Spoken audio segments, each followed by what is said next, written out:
We're here with Big Ten Commissioner Jim Delany. First Big Ten championship game is coming up. You guys have resisted this notion for a number of years. Why now? Why is the time right for the Big Ten title game?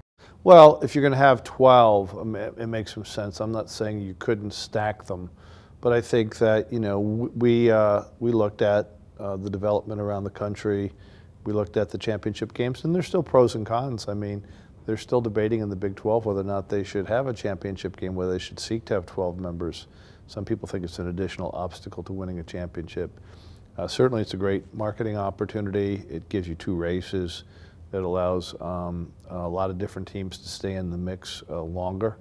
And then obviously there's a financial aspect to a championship game. But the championship game wasn't the reason to move. If it were, we would have done it 20 years ago.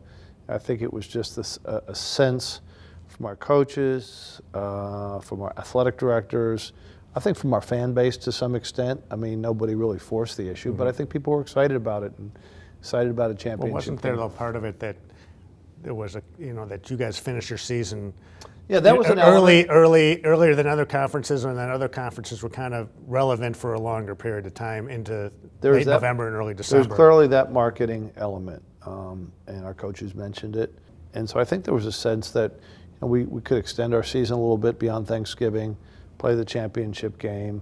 College football has grown tremendously in the last 10 or 15 years for a lot of different reasons.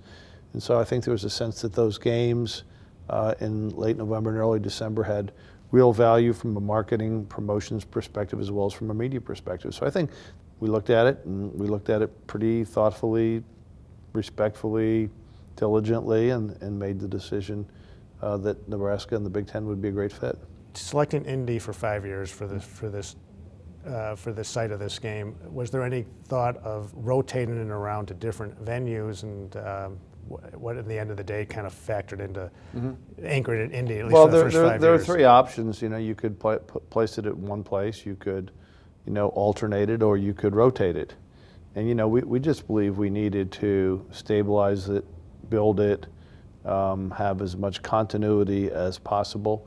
And then after it was established, and after you had great foundation for it in terms of public acceptance, in terms of television, and in terms of fan accessibility, you could see where you were, and that the alternation or the rotation was something that would be considered later. But Chicago can be in the mix down the line. Anybody could be in the mix down the line, yep. Well, Jim, we're looking forward to the first Big Ten title game, and thanks for being with us today. And Ed, it's good to see you, and hopefully I'll see you in Indianapolis in early December.